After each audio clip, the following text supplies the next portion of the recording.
Million اسمائلز foundation نے girls middle school سامپورہ کی تباہ حال عمارت کو مرمت کر کے اسکول انتظامیہ کے حوالے کر دیا۔ عوامی علاقہ نے ملین اسمائلز فاؤنڈیشن اور ڈسٹرکٹ ایجوکیشن آفیسر کا شکریہ ادا کیا۔ گرلز مڈل اسکول اسلامپورہ کی عمارت جو 10 سال قبل وارڈ بینک کے تعاون سے بنائی گئی تھی، خستہ حالی اور تباہ حالی کا ایک نمونہ تھی جس میں درس و تدریس کبھی نہ ہو سکی۔ اس دوران اسکول کی بچیاں محض ایک کمرے پر مشتمل پرانی عمارت میں اپنی تدریس جاری رکھے ہوئے تھیں۔ گزشتہ 10 سالوں کے دوران اس عمارت کی کھڑکیاں، دروازے، سیلنگ تک کو اکھیڑ دیا گیا اور یہاں پر موجود سارے سامان کو غائب کر دیا گیا، جبکہ واش رومز اور دیگر جو بھی سہولیات تھی وہ بھی ختم ہو چکی تھیں۔ گزشتہ عرصے کے دوران عوامی علاقہ اسلامپورہ کے مطالبے پر کونسلر حافظ نصیر الدین مغل کی تحریک پر ڈپٹی کمشنر نیلم اور ڈسٹرکٹ ایجوکیشن آفیسر نیلم نے ملین اسمائلز فاؤنڈیشن کے چیف ایگزیکٹو آفیسر ذیشان افضل سے درخواست کی کہ وہ اس تباہ حال عمارت کی مرمت کے لیے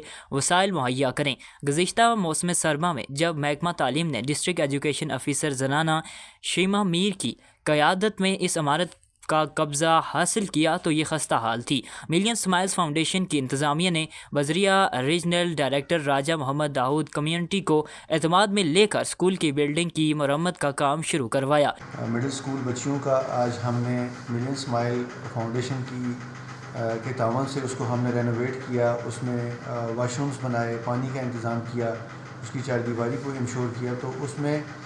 ملین اسمائل کا کنٹریبیوشن تو ہے ہی ہے، جس کو ہم درغور اعتناء جانتے ہیں، لیکن یہ بنیادی اینٹ رکھی ڈسٹرکٹ ایجوکیشن آفیسر فیمیل ضلع نیلم۔ انہوں نے ان کی ریئلائزیشن کے بعد آپ نے بطور سماجی کارکن میرے ذمہ یہ کام لگایا، اور جب یہ ریئلائزیشن اجاگر ہوئی تو پھر ہم نے ملین اسمائل کے ساتھ جب رجوع کیا تو ذیشان صاحب نے بڑی کشادہ پیشانی کے ساتھ اس کو خوش آمدید کہا، اور اس تمام پروجیکٹ کو پھر جو راجہ داؤد صاحب ہیں جو نیلم ویلی میں ملین اسمائل کو لک آفٹر کرتے ہیں، انہوں نے اس کو کنسیڈر کیا یا وہ اس پہ پیرا دیتے رہے۔ ہماری جو ڈسٹرکٹ ایجوکیشن آفیسر فیمیل ہیں وہ اس کے ساتھ لائزان میں رہی،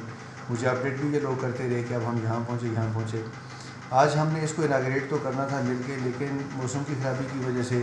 یا دیگر کچھ ایسی مصروفیات تھیں جن کی بنیاد پہ میں حاضر نہیں ہو سکا، اور پھر ڈسٹرکٹ ایجوکیشن آفیسر فیمیل کی سربراہی میں اور داؤد صاحب کے ساتھ آج اس انسٹیٹیوٹ کو ہم نے باقاعدہ کمیونٹی کو انگیج کر کے گو اہیڈ دیا کہ وہ اب یہاں اپنے بچوں کو بٹھائیں اور پڑھائیں۔